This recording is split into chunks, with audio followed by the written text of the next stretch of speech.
Kurolesov appeared on stage immediately and turned out to be a tall, beefy, clean-shaven fellow in a white tie and tails. With no preamble whatsoever, he assumed a gloomy-looking expression, raised his eyebrows, and while looking at the gold bell out of the corner of his eye, began reciting in an unnatural voice, "While awaiting a tryst with a sly temptress, the young rake," and Kurolesov told a lot of bad things about himself.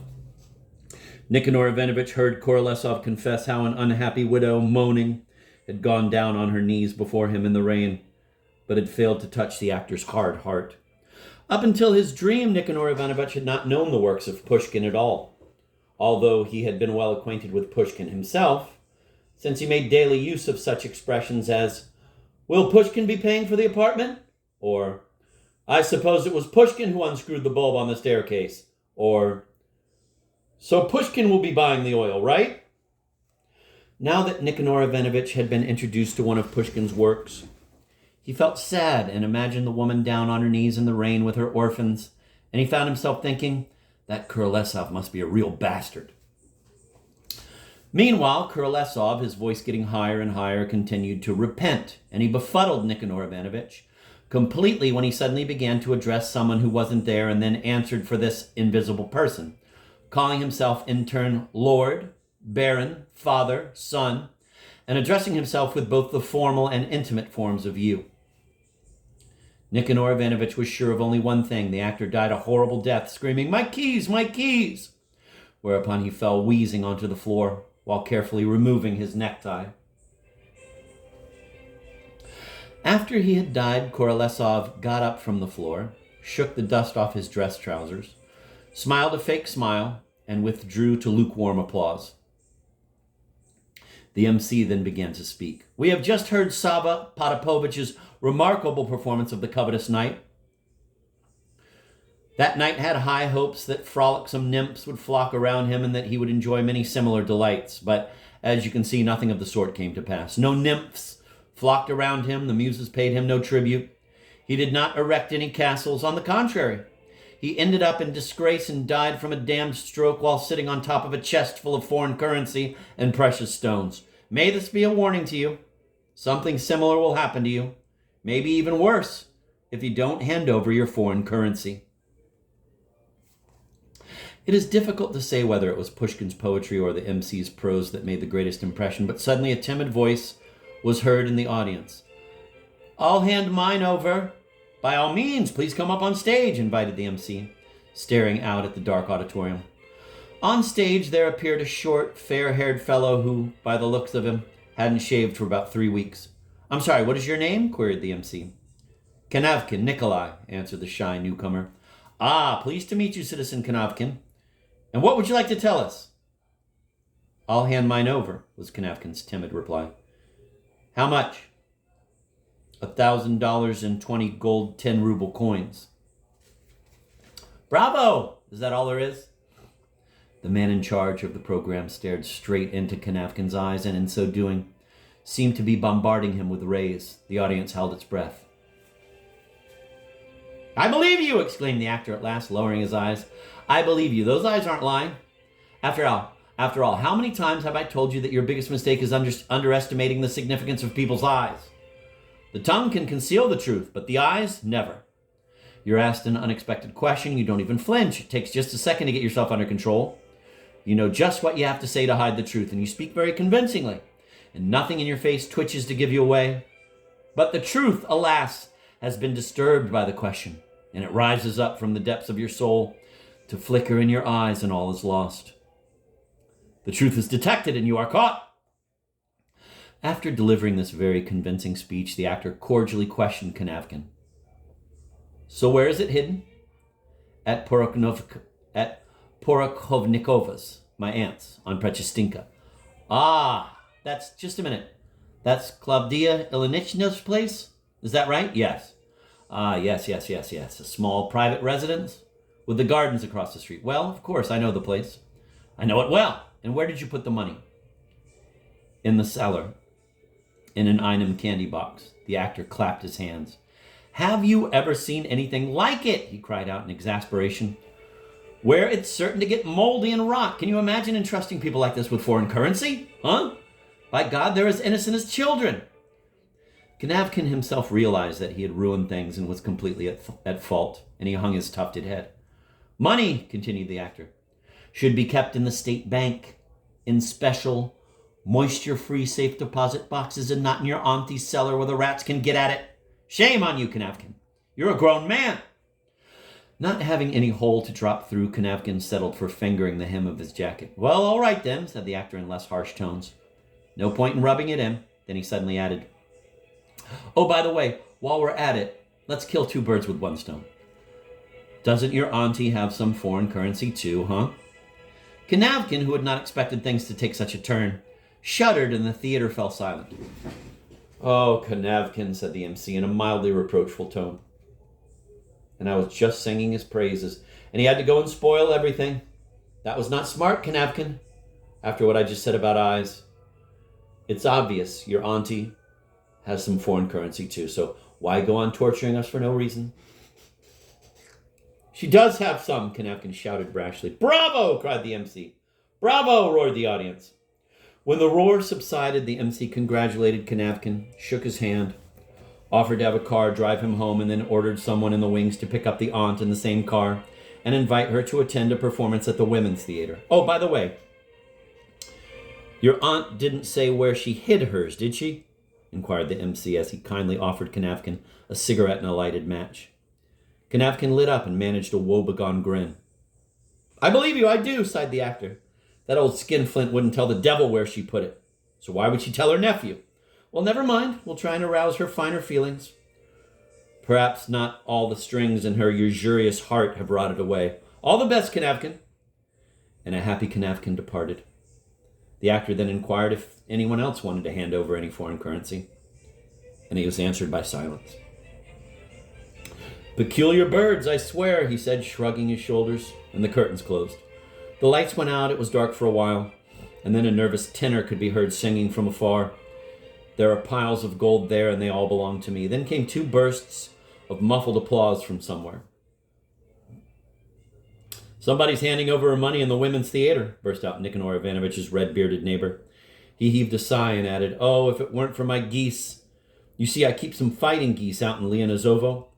I'm afraid they'll die without me. A fighting bird is delicate and needs a lot of attention. Oh, if it weren't for my geese. Pushkin can't catch me off guard. And he heaved another sigh. At this point, bright lights came on in the hall, and Nicanor Ivanovich began to dream that cooks in white hats carrying ladles in their hands came streaming through all the doors into the theater. The cooks were dragging in a vat of soup and a tray filled with slices of black bread. The audience came to life. The merry cooks pushed through the rows of spectators, ladling the soup into bowls and doling out bread. Eat up, guys, cried the cooks, and hand over your foreign currency. Why sit here for nothing? Who wants to eat this filthy gruel? Go home and have a real drink and some hors d'oeuvres and feel good. Let's take you, Dad. What are you in for? Asked a fat, red-necked cook, addressing Nicanor Ivanovich and passing him a bowl of soup with one lone cabbage leaf floating on top. I haven't got any, screamed Nicanor Ivanovich in a terrible voice. Can't you understand? I haven't got any. You don't, roared the cook in a threatening bass. You don't? He crooned tenderly like a woman. You don't, he murmured soothingly, as he metamorphosed into the nurse, Praskovia Fyodorovna. She was softly shaking Nicanor Ivanovich by the shoulder as he moaned in his sleep.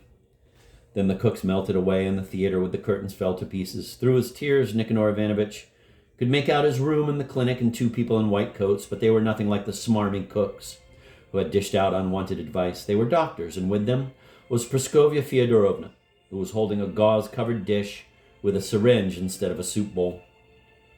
But what's this for? Said Nicanor Ivanovich bitterly as they gave him the injection. I don't have any, none. Let Pushkin hand over his foreign currency. I don't have any. Of course you don't, said the kind-hearted Praskovia Fyodorovna soothingly, and no one can blame you for it. Nicanor Ivanovich felt better after the injection and then fell into a dreamless sleep. But thanks to his cries, his anxiety communicated itself first to room 120, where the patient woke up and started to look for his head, and then to room 118, where the unknown master became upset and started wringing his hands in anguish while gazing at the moon and recalling that bitter autumn night, the last in his life, and the strip of light coming from under the door to his basement and her loosened hair. From room 118, anxiety spread along the balcony to Ivan, and he woke up and burst into tears. But the doctor quickly calmed all his distraught and afflicted patients, and they began to doze off. Oblivion came to Ivan last of all, just as dawn was breaking over the river. After the medicine had filtered through his entire body, peace and calm engulfed him like a wave. His body felt lighter, and the warm breeze of sleep caressed his head. The last thing he heard before he fell asleep was the pre-dawn twittering of the birds in the wood. But they soon fell silent, and he began to dream that the sun was already sinking behind Bald Mountain, and the mountain was encircled by a double cordon. The sun was already sinking behind Bald Mountain, and the mountain was encircled by a double cordon. The cavalry ala that had crossed the procurator's path around noontime had set out at a trot, moving toward the city's Hebron gate. A path had already been cleared for it. The infantry of the Cappadocian cohort had pushed the crowds of people, camels, and mules over to the sides of the road, and the ala, raising white columns of dust skyward as it moved along, trotted out to the intersection of two roads, one heading south to Bethlehem, the other northwest to Jaffa. The ala took the northwest road. The same Cappadocians were deployed along the sides of the road, having been successful in their efforts to clear the various caravans, hurrying to Yerushalayim for the holiday out of the way in a timely fashion. Crowds of pilgrims had left their striped tents, which were pitched temporarily on the grass, and were standing behind the Cappadocians. After traveling about a kilometer, the ala overtook the second cohort of the Lightning Legion, and after traveling another kilometer, the ala was the first to arrive at the foot of Bald Mountain. There the men dismounted. The commander divided them into platoons, and they cordoned off the base of the small hill so that it was accessible only from the Jaffa road. A short time later, the ala was joined by the second cohort, which set up another cordon higher up the mountain. The last to arrive was the century under the command of Mark Ratkiller. It advanced in two columns, one on either side of the road, and in the middle of the columns, escorted by the secret guard, came the cart carrying the three condemned prisoners. They wore white boards around their necks which said in both Aramaic and Greek, "Outlaw and Rebel." Behind their cart came other carts loaded with freshly hewn, cross-beamed posts, ropes, shovels, buckets, and axes. Riding in these carts were the 6 executioners. Following them on horseback were the centurion Mark, the head of the temple guard of Yerushalayim, and the man in the hood with whom Pilate had had a brief exchange in the darkened room inside the palace. A column of soldiers brought up the rear of the procession, and it was followed by a crowd of about 2,000 curiosity seekers, unfazed by the hellish heat and intent on attending an interesting spectacle. Joining them were the curious pilgrims who were not deterred from tagging along at the tail of the procession. The column wound its way up Bald Mountain as the thin voices of the accompanying heralds shouted out the words spoken by Pilate at noontime. The ala allowed everyone to go up as far as the second cordon, but the second century permitted only those connected with the execution to ascend any higher. Then it maneuvered quickly to disperse the crowd around the entire hill, so that the crowd was contained by the cordon of infantry above and the cordon of cavalry below. Now the crowd could see the execution through the thin chain of foot soldiers. And so more than 3 hours had passed since the procession had ascended the mountain, and the sun was already sinking over Bald Mountain, but the heat was still unbearable. The soldiers in both cordons were suffering from the heat, languishing from boredom, and cursing the 3 outlaws in their hearts, sincerely wishing them all a speedy death. The short commander of the ala, his forehead damp and his white tunic dark with sweat, stationed himself at the bottom of the hill, near the open part of the ascent. He kept walking over to the leather bucket of the first platoon, scooping out handfuls of water, drinking, and then wetting down his turban. After getting a little relief from this, he would walk back and again begin pacing back and forth along the dusty road leading to the summit. His long sword knocked against his laced leather boot. The cavalry commander wanted to be a model of endurance for his men, but he took pity on them and allowed them to stand under the pyramid-shaped tents they had fashioned by sticking their lances into the ground and draping them with their white cloaks. These tents provided the Syrians some shelter from the merciless sun. The water buckets were emptied quickly, and the cavalrymen from the different platoons took turns going for water to the gully at the foot of the hill, where in the infernal heat and sparse shade of some emaciated mulberry trees, a muddy stream lived out its remaining days. The grooms stood there with the now rested horses, and, worn down by boredom, were trying to stay inside the shifting shade.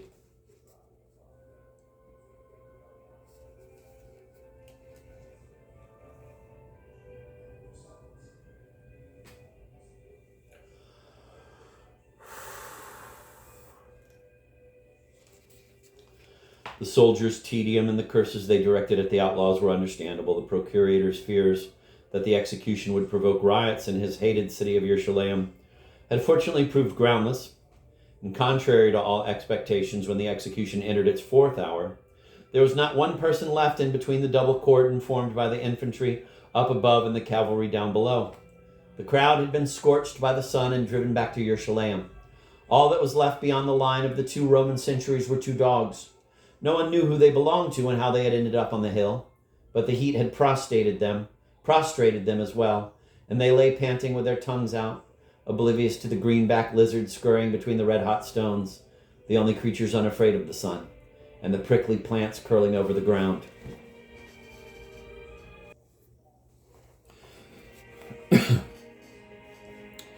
No one had attempted to free the prisoners either in Yerushalayim, which had been inundated with troops, or here on the cordoned-off hill, and the crowd had gone back to the city because there was, literally, nothing interesting about this execution, and back in the city preparations were already underway for the great feast of Passover, which would begin that evening.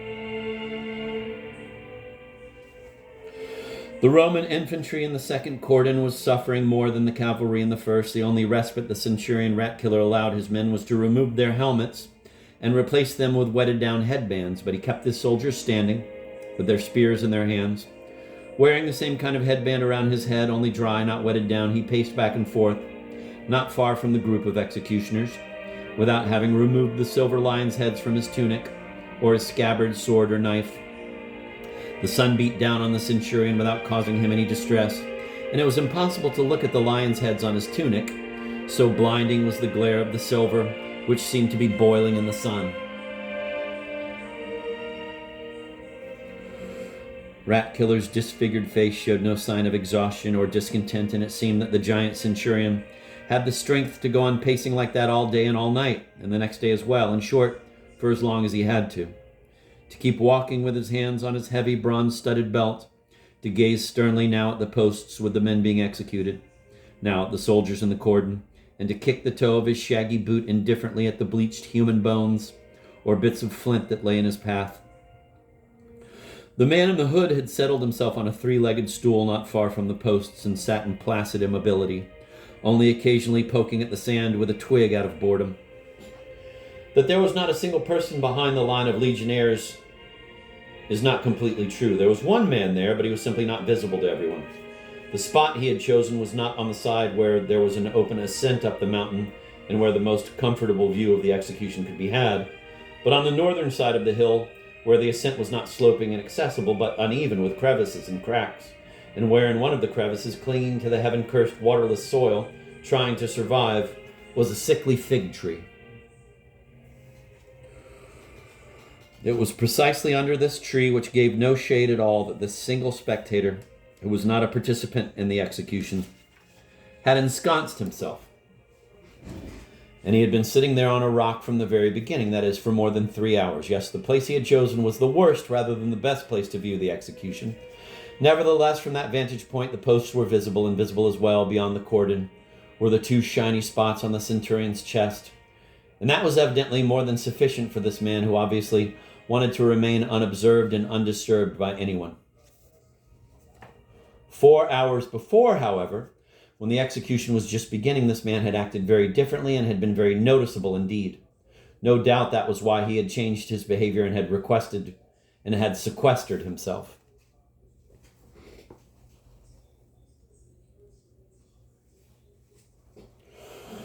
It was when the procession had passed the 2nd cordon and reached the top of the hill that he had made his first appearance, acting like an obvious latecomer. Breathing heavily, he did not walk, but ran up the hill, pushing others aside. And when he saw that the line had closed in front of him as well as everyone else, he acted as if he did not understand the angry shouts being directed at him, and made a naive attempt to break through the cordon to the place of execution where the condemned men were already being taken off the cart. For his efforts, he received a heavy blow on the chest with the dull end of a spear, and he jumped back from the soldiers with a cry not of pain, but of despair. He gave the legionary who had struck him a dull and totally indifferent look, as if he were impervious to physical pain. Coughing and gasping for breath, clutching his chest, he ran around the circumference of the hill, trying to find some break in the line on the northern side where he might be able to slip through. But it was too late. The ring had closed, and the man, his face contorted with grief, was forced to abandon his attempts to break through to the carts from which the posts had already been removed. Such attempts would only have led to his capture, and being arrested on that particular day was certainly not part of his plan. And so he had gone over to a crevice on the side of the hill, where it was more peaceful and no one would bother him. This black-bearded man, his eyes suppurating from the sun and from lack of sleep, was now sitting on a rock, consumed with anguish. With a sigh, he would periodically open his talith, once light blue but now ragged and dirty gray from a life of wandering, and bare his chest, which had been bruised by the spear and was dirty with sweat. Then, in a state of unbearable torment, he would raise his eyes to the sky, following the flight of 3 vultures who, for some time now, had been tracing broad circles high in the sky in anticipation of the feast to come. Or he would fix his hopeless gaze on the yellow earth and see there the remains of a dog's skull with lizards running all over it. The man's suffering was so great that from time to time he would start talking to himself. "Oh, what a fool I am," he mumbled, swaying back and forth on his rock in a state of mental anguish, digging his nails into his swarthy chest. "Fool, stupid woman, coward, I'm carrion and not a man." He would fall silent, drop his head, and then after taking a drink of warm water from his wooden flask, he would become animated again and grab for the knife hidden on his chest until under his talith, or for the piece of parchment in front of him on the rock, beside a small stick and a bladder of ink. The parchment already had some scattered jottings. The minutes go by, and I, Levi Matvey, am here on Bald Mountain, and still death does not come. And further on, the sun is sinking, and still no death. Now, in a hopeless state, Levi Matvey had used his sharp stick to record the following: "God, why art thou angry at him? Send him death." When he had written that, he burst into tearless sobs and again dug his nails into his chest.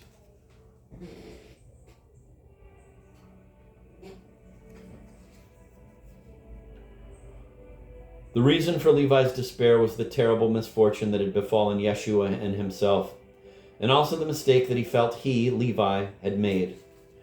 2 days before, Yeshua and Levi had been in Bethany outside Yerushalayim, where they had been visiting a vegetable gardener who had been most favorably impressed by Yeshua's preachings.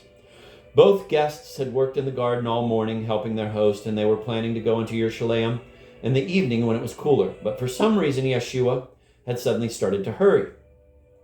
Said he had urgent business in the city and left by himself around noontime. That had been Levi Matvey's first mistake. Why, oh why had he let him go alone? In the evening, Matvey had not been able to go to Yerushalayim. He was hit by a sudden and terrible illness. He shook all over, his body was on fire, his teeth chattered, and he constantly had to ask for water. He was unfit to go anywhere. He collapsed on a horse blanket in the gardener's barn and lay there until dawn on Friday, when Levi's illness left him as suddenly as it had come. Although he was still weak and his legs trembled beneath him, he was tormented by forebodings of disaster. And so he said goodbye to his host and set out for Yerushalayim. There he learned that his forebodings had not deceived him. Disaster had taken place. Levi was in the crowd and heard the procurator pronounce the sentence. When the condemned men had been taken out to the mountain, Levi Matvey ran alongside the column in the crowd of curiosity seekers, trying at least to find some inconspicuous way to let Yeshua know that he, Levi, was there, that he would not forsake him on his final journey, and that he was praying that Yeshua would have a speedy death, that Yeshua had been looking up ahead to where they were taking him and had not seen Levi. And then, when the procession had gone a short distance, Matvey had a simple and ingenious idea as he was being jostled by the crowd pressing in upon the column. And being as hot-headed as he was, he immediately cursed himself for not having thought of it sooner. The cordon of soldiers was not impenetrable. There were gaps in it. If one were quick and timed it right, it might be possible to bend down, slip between two of the legionnaires, get to the cart, and jump up on it. Then Yeshua would be saved from suffering. A single instant would be enough to plunge a knife into Yeshua's back and shout, "Yeshua, I'm saving you and I'm going with you. I'm Matveh, your true and only disciple." And if God would grant him yet another instant of freedom, then he might be able to stab himself as well and avoid death on the post. But the latter was of little concern to Levi, the former collector of taxes. He did not care how he died. The only thing he wanted was for Yeshua, who had never done anyone any harm in his whole life, to escape being tortured. The plan was a very good one, but it had one flaw. Levi had no knife, nor did he have any money to buy one. Enraged at himself, Levi broke away from the crowd and ran back to the city. Only one thought burned in his fevered brain, and that was to get hold of a knife there right away, by whatever means, and to catch up with the procession once again. He reached the city gates, maneuvering his way through the crush of caravans pouring into the city, and over to his left he saw the open door of a bread shop. Breathing heavily after his run down the blistering street, Levi regained control of himself and walked sedately into the shop. He greeted the woman behind the counter and asked for a loaf from the top of the shelf, saying it appealed to him more than the others. When the woman turned around to get it, he silently and quickly grabbed from the counter a long, razor-sharp bread knife, ideal for his purposes, and bolted out of the shop. A few minutes later, he was again on the Jaffa road, but the procession was nowhere in sight. He started to run. Occasionally, he would have to fall down on the dusty road and lie still in order to catch his breath. And so he would lie, startling those passing by on mules and on foot, en route to Yerushalayim. He lay, listening to his heart pounding in his head, ears, and chest. After he had gotten some of his breath back, he jumped up and started running again, but at a slower and slower pace. When he could finally see the dust in the distance raised by the long procession, it had already reached the foot of the mountain. "Oh God," groaned Levi, as he realized that he would be late. And he did come too late. As the fourth hour of the execution was ending, Levi's suffering reached its peak, and he flew into a rage. He got up from his rock and threw away the knife which, as it seemed to him now, he had stolen in vain. He stamped on his flask, thus depriving himself of water, tore the kafaya off his head, clutched at his straggly hair, and began cursing himself.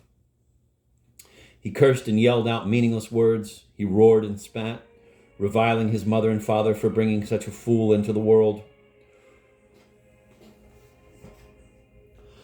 Seeing that his cursing and swearing had no effect and had caused no change in the blazing sun, he narrowed his eyes, clenched his dry fists, raised them up to the sky, to the sun that was creeping lower and lower as it lengthened the shadows and neared its fall into the Mediterranean Sea.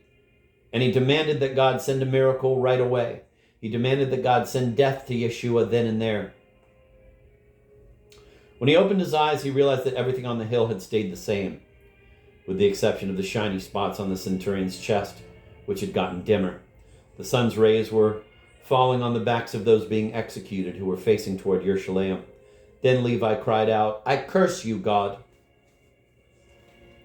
In a hoarse voice, he shouted that he had become convinced of God's injustice and no longer had any intention of believing in him. "You're deaf," bellowed Levi. "If you weren't deaf, you would have heard me and killed him on the spot." Narrowing his eyes, Levi waited for fire to fall from the sky and strike him down.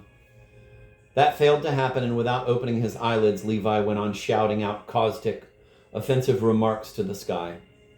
He screamed about his utter disenchantment and about the fact that there were other gods and religions. Yes, another God would never have allowed someone like Yeshua to be strung up on a post and burned by the sun. "I was mistaken," cried the now completely hoarse Levi.